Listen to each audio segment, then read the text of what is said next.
Class 7th ए। आज हमारा नया टॉपिक है नए सामाजिक और राजनीतिक समूह। सन 700 और 1750 के बीच के हजार वर्षों का अध्ययन इतिहासकारों के लिए भारी चुनौती रखता है। यानी इसमें समस्याएं बहुत सारी थी, मुख्य रूप से इसलिए कि इस पूरे काल में बहुत ज़्यादा परिवर्तन हुए, बड़े पैमाने पर परिवर्तन हुए। इस समय अलग अलग तकनीक में दर्शन हमें देखने को मिलते हैं, अलग अलग प्रौद्योगिकी यानी टेक्नोलॉजी के दर्शन होते हैं। जैसे सिंचाई में रहट, कताई में चरखे और युद्ध में आग्नेय अस्त्र यानी बारूद और हथियार का इस्तेमाल होने लगा था। चरखे का आविष्कार हो गया था, रहट का आविष्कार हो गया था, जो खेतों में बैलों द्वारा खींचा जाने वाला, कुएं से बाल्टी बांध कर खींचते हैं, वो रहट कहलाता है। कताई में चरखे और युद्ध में अग्नि अस्त्र यानी बारूद और हाथ से फेंके जाने वाले अस्त्र जिसमें अग्नि निकलती है, अग्नि से संबंधित अस्त्र हैं। इस उपमहाद्वीप में नई नई तरह का खान पान भी आया, जैसे आलू, मक्का, मिर्च, चाय और कॉफ़ी। ध्यान रहे कि ये तमाम परिवर्तन नई प्रौद्योगिकी और फसल उन लोगों के साथ आए जो नए विचार लेकर आए थे। यानी ये सारी चीज़ें हमारी नहीं हैं, ये उन लोगों के साथ आई थी जो यहाँ पर कुछ न कुछ काम करने के लिए, व्यापार करने के लिए या और किसी तरीके से यहाँ पर आए और उनके साथ ये विचार आए। परिणाम स्वरूप यह काल आर्थिक, राजनीतिक, सामाजिक और सांस्कृतिक परिवर्तनों का काल रहा। यानी 700 से लेकर 1000 से 750 के बीच का जो काल था, यह आर्थिक, राजनीतिक, सामाजिक और सांस्कृतिक परिवर्तनों का काल रहा। हर चीज़ में परिवर्तन हुआ। ये हम नेक्स्ट चैप्टर में पढ़ेंगे। इस युग में लोगों की गतिशीलता, एक स्थान से दूसरे स्थान पर आना जाना और ज़्यादा बढ़ गया। यानी इस काल में लोग यात्राएं बहुत करने लगे थे, अवसर की तलाश में, यानी काम की तलाश में, मौके की तलाश में लोगों के झुंड दूर दूर तक यात्रा करने लगे।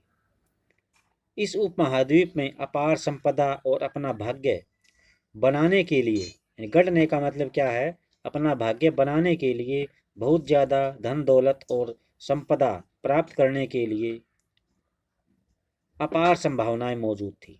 यानी इस उपमहाद्वीप यानी हमारे भारत देश में बहुत ज़्यादा धन दौलत थे और भाग्य को बदलने के लिए बहुत ज़्यादा संभावनाएं मौजूद थी। इस काल में जिन समुदायों का महत्व बढ़ा, उनमें एक समुदाय था राजपूत, जिसका नाम राजपुत्र अर्थात राजा का पुत्र है। राजपूत का अर्थ है राजा का पुत्र। 8वीं से 14वीं शताब्दी के बीच यह नाम आमतौर पर योद्धाओं के उस समूह के लिए प्रयोग होता था जो क्षत्रिय वर्ग में होने का दावा करते थे। यानी पर्सन है ये। 8वीं से 14वीं शताब्दी के बीच राजपूत शब्द का प्रयोग किसके लिए होता था? ये उसके लिए होता था जो क्षत्रिय होने का दावा करते थे। राजपूत शब्द के अंतर्गत केवल राजा और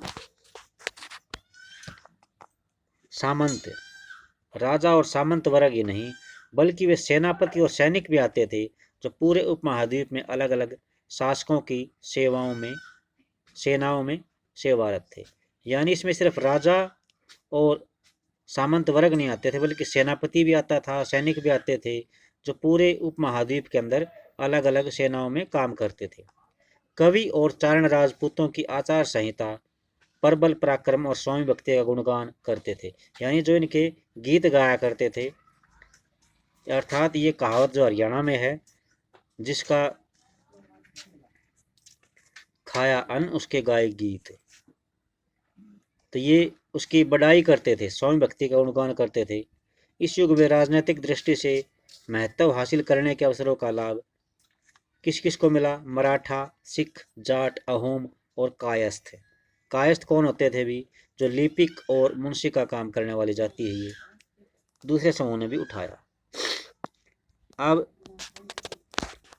इस पूरे काल के दौरान जंगलों की कटाई हो रही थी और खेती का जो इलाका था वो बढ़ता जा रहा था।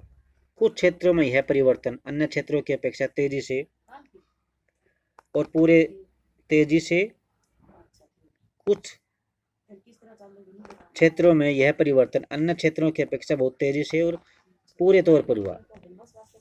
पर्यावास में परिवर्तन के कारण कई वनवासियों को मजबूत होकर अपना स्थान छोड़ना पड़ा। कुछ और वनवासी जमीन की जुताई करने लगे और खेत किसान बन गए। यानी कुछ और वनवासी थे जो जमीन की जुताई करने लगे और कृषक बन गए।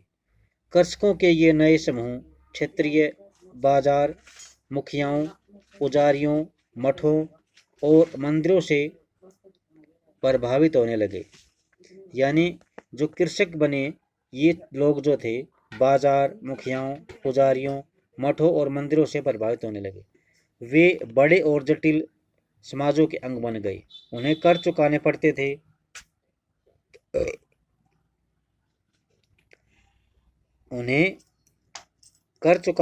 थे। और स्थानीय मालिक वर्ग की बेगार करनी पड़ती थी। बेगार का मतलब होता है बिना पैसे लिए काम करना।